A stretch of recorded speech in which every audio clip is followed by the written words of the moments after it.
राम में नहीं बना रहे हैं, दरअसल संविधान से कहीं ना कहीं देश को उलट राह पर लेकर जा रहे हैं। आपका नजरिया अरुण राजभर। देखिए, आदरणीय उदित राज जी ये भी भूल जाते हैं कि कांग्रेस पार्टी ने हमेशा से राम की विरोधी रही है। ये पूरा जग जाहिर है। उन्होंने ही ताला लगा करके स्पष्ट किया था कि हम राम का मंदिर नहीं बनने देंगे, हम तो एक जाति विशेष वर्गों को न्याय दिलाने के लिए हम संघर्ष करते रहेंगे। संविधान ने ही तो भगवान राम का मंदिर बनाने की इजाजत दिया है। उदित राज जी की कांग्रेस पार्टी ने तो कभी इजाजत देने की तैयारी नहीं बनाया था, लेकिन भारतीय जनता पार्टी एनडीए की सरकार बनी तब जाकर के संविधान ने इजाजत दिया। वकीलों ने लड़ाई लड़ी, 5000 साल तक की लड़ाई अगर लड़ा जाए, अगर न्याय मिले संविधान के अनुरूप और संविधान द्वारा अगर लोग कार्य कर रहे हैं और लोग सहयोग कर रहे हैं, चंदा दे रहे हैं बनाने के लिए, अगर आस्था के अनुरूप आप मत मानिए, हिंदू धर्म को मत मानिए, लेकिन हिंदू धर्म पर आप सवाल खड़ा करते हैं, दूसरे धर्मों को सवाल खड़ा करने के लिए तैयार करिए। समाजवादी पार्टी के नेता कहते हैं रामचरित की मानस की प्रतियां जलाई जाएगी। उनके नेता कांग्रेस के तमाम जो सहयोगी संगठन के लोग कहते हैं कि ये डेंगू मलेरिया की तरह है। कुछ लोग HIV से प्रयोग करते हैं। अरुण जी, आप बहुत सारे बयान लेकर आ रहे हैं सामने। वाकई में वो बयान जो आपने बताया समाजवादी पार्टी के नेताओं की तरफ से दिए गए, अन्य नेताओं की तरफ से दिए गए, लेकिन आज जो मुद्दा है वो सनातन पर हमले का मुद्दा नहीं है। आज जो मुद्दा है वो धर्म पर हमले का मुद्दा नहीं है। आज मुद्दा ये है कि संविधान तो ये कहता है ना सर, संविधान की नजर में, राष्ट्र की नजर में, स्टेट की नजर में तो हर धर्म बराबर होना चाहिए ना।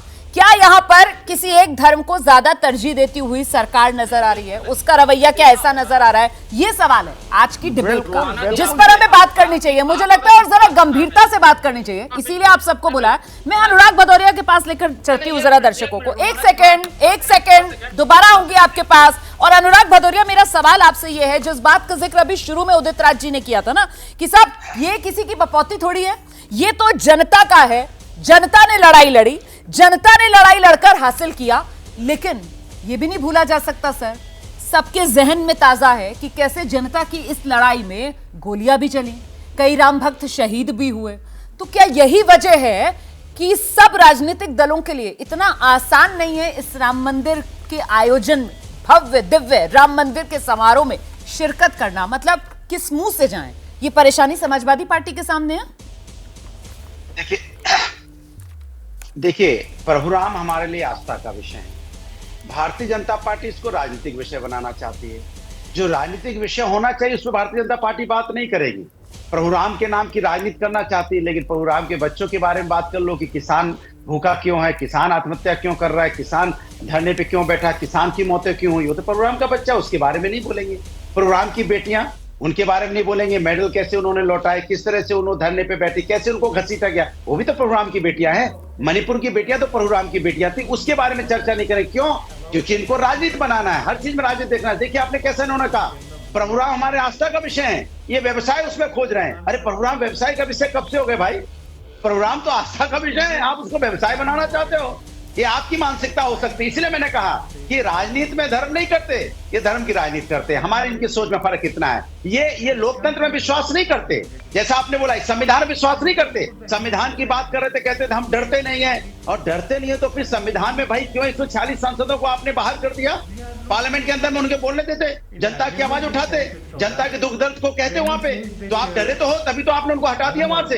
क्यों नहीं बोलने दिया आपने? और कमाल की बात है कि एक सांसद जो पार्लियामेंट में नहीं था उसको भी आपने निलंबित कर दिया। इसलिए आप जब इस तरह की बातें करते हो, अच्छा जब अच्छी बात है तो आप राष्ट्रपति जी को क्यों नहीं बुलाते भाई?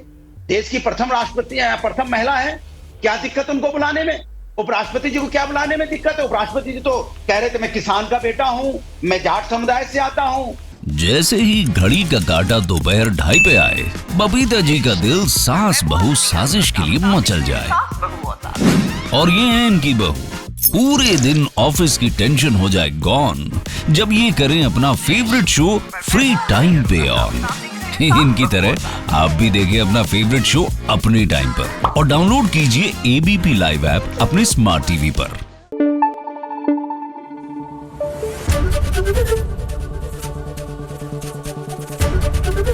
ABP न्यूज आपको रखे आगे।